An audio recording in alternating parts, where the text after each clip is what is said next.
Why do some people make friends easily? People just like them, you like them, but you're not sure why. Others don't get noticed, don't have many friends, and find it tough to talk in difficult situations.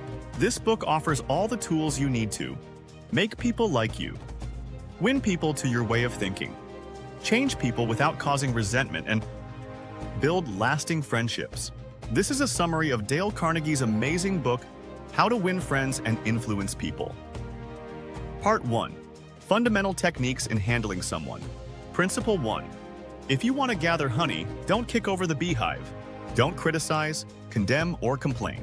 Any fool can criticize, condemn, and complain, and most fools do.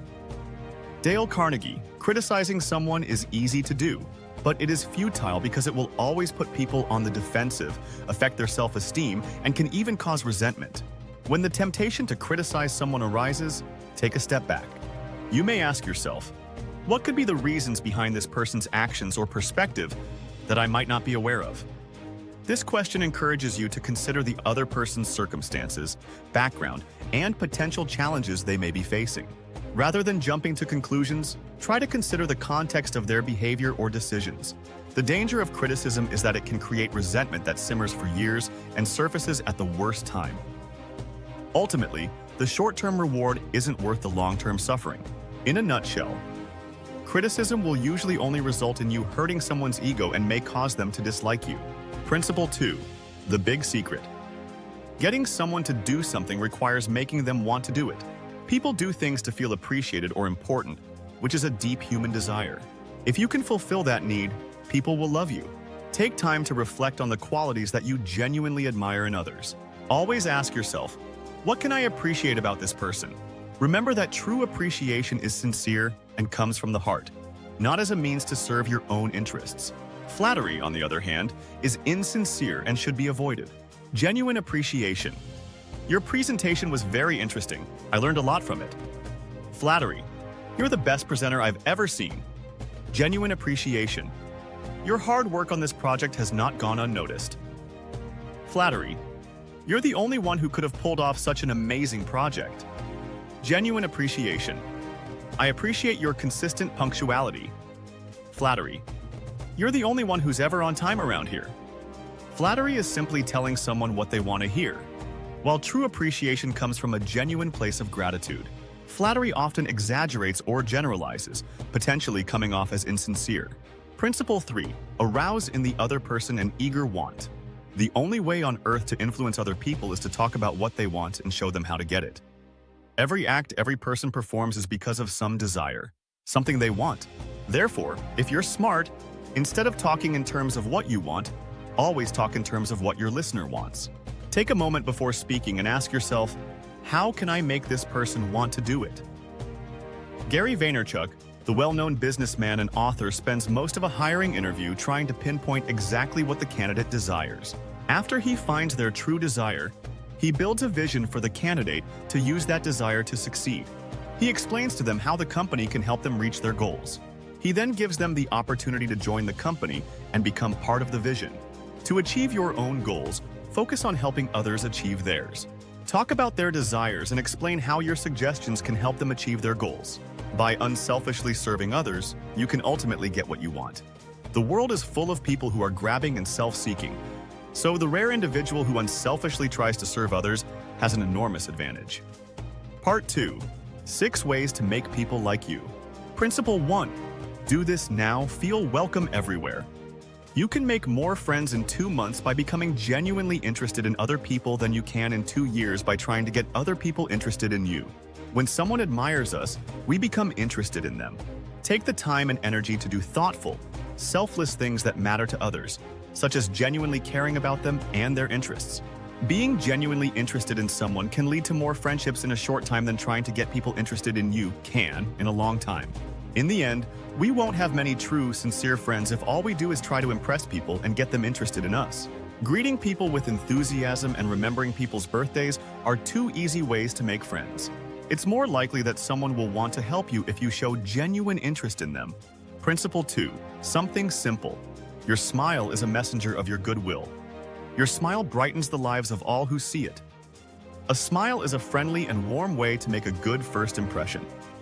Giving a smile makes the other person think to themselves, I like you. You make me happy. I am glad to see you. A smile is a powerful tool that can communicate goodwill, even when it is not seen in person, such as over the phone. It can make a positive impact on everyone you come into contact with. Even strangers can appreciate your positive attitude. If you are feeling down, try to make yourself smile as it can improve your mood. Remember that happiness is not determined by external factors, such as what you have or who you are with. Rather, it is determined by how you think and feel internally about those things. Making a good first impression starts with a smile. Principle 3. Without this, you're destined for trouble.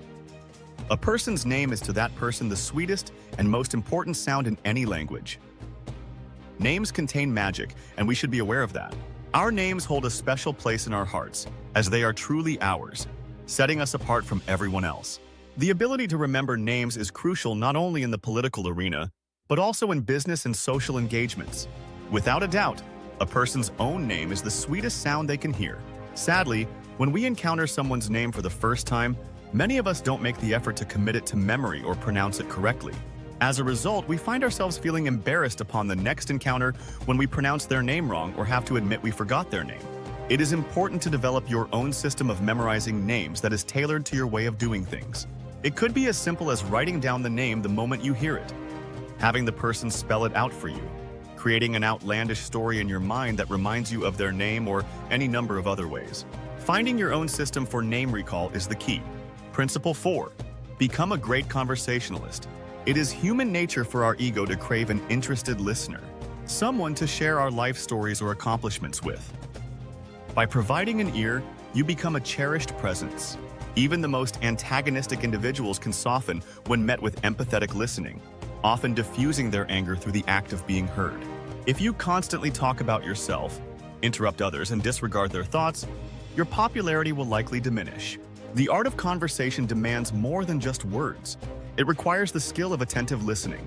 Cultivate genuine curiosity about others and pose questions that they will enjoy answering. In a nutshell, encourage people to talk about themselves, their experiences, their victories, and don't steer the conversation towards yourself. Save your own stories only for when others ask to hear them. They will consider you one of the best conversationalists they've ever met. Principle 5. How to interest people. To be interesting, be interested. Theodore Roosevelt was famous for his ability to talk about topics that interested his guests. In the evenings prior to social events, Roosevelt spent hours reading about topics he knew would be of interest to his guests. First, find out what the other party is interested in, and then talk about that. If you are not asked about your own interests, don't mention them. Time and effort should be devoted to prior research on topics of interest. Communicating with people about their values allows you to gain closer connection and a deeper understanding of them. In a nutshell, talk about the things of most importance to them, not to you. Principle 6. Make people like you instantly. There is one all-important law of human conduct. Always make the other person feel important. One of the most fulfilling experiences is to help others without expecting anything in return. When we make others feel valued, they eagerly anticipate our interaction. Sincere appreciation has a remarkable impact. Small acts of kindness and polite phrases like, "I'm sorry to trouble you," or "Would you mind?" go a long way and leave a lasting positive impression. To make people like you, never look down on others. Even if you are the CEO of a Fortune 500 company, recognize that the taxi driver or the waitress have strengths that surpass your own in some way. Make everyone feel important. Acknowledge and celebrate this uniqueness in others. Such genuine recognition fosters a positive response. Talk to people about themselves and they will listen for hours. Disraeli. Part 3. How to win people to your way of thinking. Principle 1. The only way to get the best of an argument is to avoid it. A man convinced against his will is of the same opinion still. Dale Carnegie. Arguments anchor people in their opinions, causing negative feelings. Winning an argument often means losing the other person's goodwill. When a person is forced against their will, the same opinion remains in their minds. Here are some suggestions to avoid turning a disagreement into an argument. 1. Welcome the disagreement. Use it as an opportunity to learn something new. 2. Resist being defensive. 3. Don't lose your temper. 4. Listen first, then respond. 5. Look for things that you can agree upon. Emotions in the moment can create unwanted outcomes. For that reason, putting a barrier of time between the disagreement and discussing the problem is always preferable. Organize to have the discussion at a later time or the next day. In preparation, ask yourself the following questions. Is it possible that my counterpart is right? Does their position have any truth to it? Is it worth it to me if I win this argument? Or is it just my ego interfering? Principle 2. Never say, "You're wrong." You cannot teach a man anything. You can only help him to find it within himself. Galileo. If you want a way to strike a direct blow to someone's intelligence or ego, highlight their mistakes and tell them directly they are wrong. You should always avoid directly telling someone they are wrong. Instead, use phrases like, "I could be mistaken here. It happens often. Let's review the facts." Here you have taken the spotlight off them and onto the facts. People will be more open-minded to discussion rather than trying to defend their ego. Be mindful that your gestures or the intonation of your voice can equally convey a message of "you're wrong," just as words can. When we are dealing with people, let us remember we are not dealing with creatures of logic. We are dealing with creatures of emotion. Creatures bristling with prejudices and motivated by pride and vanity. Dale Carnegie. Most people are influenced by their biases rather than logic. They are often resistant to changing their beliefs. Discrediting someone's opinions can strip them of their self-worth and make you an unwelcome presence in their life. Principle 3. If you are wrong, admit it quickly. Admitting one's mistakes quickly and clearly not only prevents potential conflict, but also earns respect from others. If you expect negative feedback, it's better to take the initiative and admit your mistake honestly, rather than having someone else do it. Most people will be quick to reassure you that this is not a major problem at all. Think of admitting your mistakes like a safety valve in a pressure cooker. When the pressure builds up, conflict arises. Releasing the valve, admitting your mistake, can prevent an explosion, escalation of the conflict. Principle 4. Begin in a friendly way. A drop of honey catches more flies than a gallon of gall. Abraham Lincoln. If someone is very angry with you, engaging them in a head-on conflict will only cause them to become more defensive and hostile. If you are the angry one, unloading your feelings will feel good in the short term, but will not fix the problem. During moments of emotional tension, trying to use logical arguments will not work. However, if you opt for a calm and gentle approach, you will soon discover that they become more receptive and open to discussing the issue. You may say something like, "We do not see eye to eye, but I'm sure if we take a moment to discuss our differences, we will probably find that we only disagree on a few small things and we agree on everything else." Principle 5. Get the other person saying yes, yes immediately. It doesn't pay to argue. It is much more profitable and much more interesting to look at things from the other person's viewpoint and try to get that person saying yes, yes. Dale Carnegie. Using the power of yes in conversations can create a sense of openness and acceptance in your counterpart, resulting in a positive neuromuscular response. This is in stark contrast to the defensive stance invoked by saying no. If someone begins with no, their whole body and mind is set to rejection and defensive mode. Therefore, the goal should be to avoid beginning any discussion with your differences. This can be achieved by employing the Socratic method, a technique that starts the dialogue from common ground and gradually moves to unfamiliar territory. It starts with asking a series of simple, agreeable questions to establish a yes momentum. Getting a yes momentum increases your chances of open communication once the discussion reaches topics of conflict. Principle 6. Let the other person do a great deal of the talking. I discovered, quite by accident, how richly it sometimes pays to let the other person do the talking. Dale Carnegie. When someone complains or brings a problem to you, let them do all the talking. With an open mind, listen patiently to what they have to say, and encourage them to express themselves fully. They will often talk themselves into a solution. Most successful people enjoy talking about their early struggles. Let them share their stories with you, be an interested audience, and they'll grow to like you. Friends prefer discussing their achievements. When friends outperform us, they feel important. When we outperform them, they feel inferior or envious. Speak less about yourself. Listen more to your associates, and they'll appreciate your presence. Principle 7. Let the other person feel that the idea is theirs. No one likes to feel that he or she is being sold something or told to do a thing. We much prefer to feel that we are buying of our own accord or acting on our own ideas. Dale Carnegie. When we discover ideas for ourselves, we tend to have a higher level of trust in them. Instead of offering up a brilliant solution, suggest an idea and let the other person decide for themselves. Whenever possible, let the other person take credit for the idea, as this will lead to better results. Principle 8. Try to see things from the other person's point of view. If there is any one secret of success, it lies in the ability to get the other person's point of view and see things from that person's angle as well as from your own. Dale Carnegie. The ability to put yourself in the other person's shoes is essential for dealing with them successfully. Take a moment to consider the other person's perspective when you next ask them to do something. If you can present your idea in those terms, rather than from your viewpoint, your chances of success are much higher. Here are some examples. Son, I know you've had a long day at college and just want to relax, but if you could help me do dishes and take out the trash, that will give us both more time to watch that movie you wanted to check out, and I would greatly appreciate it. Hey, Stacy, I understand how intimidating it can be to speak up and answer questions in front of the whole class. I was the same when I was your age. But how about next class we start small? Let's try to answer just one question per class. Sound fair? Principle 9. Give people sympathy. It is everyone's most basic desire to feel understood and accepted. Most people are a product of their environment with flaws that are out of their control. People crave sympathy. They will love you for it if you give it to them.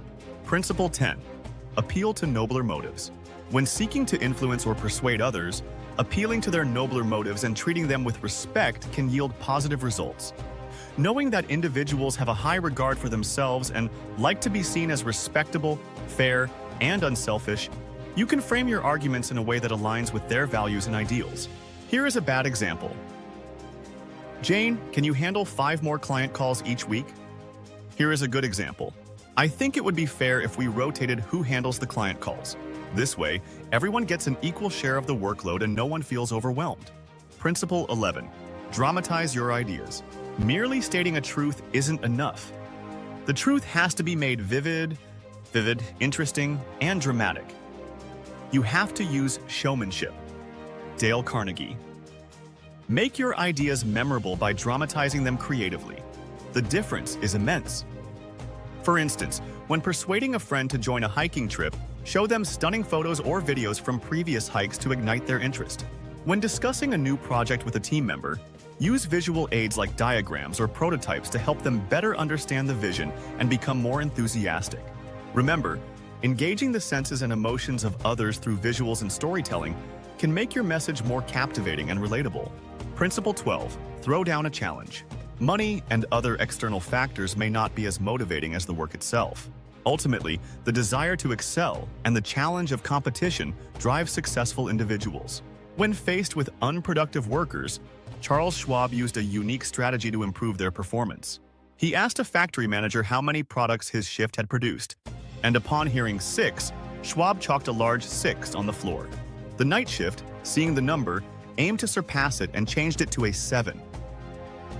This led to a competition between shifts, resulting in increased productivity. Part 4. 9 Principles for Leadership.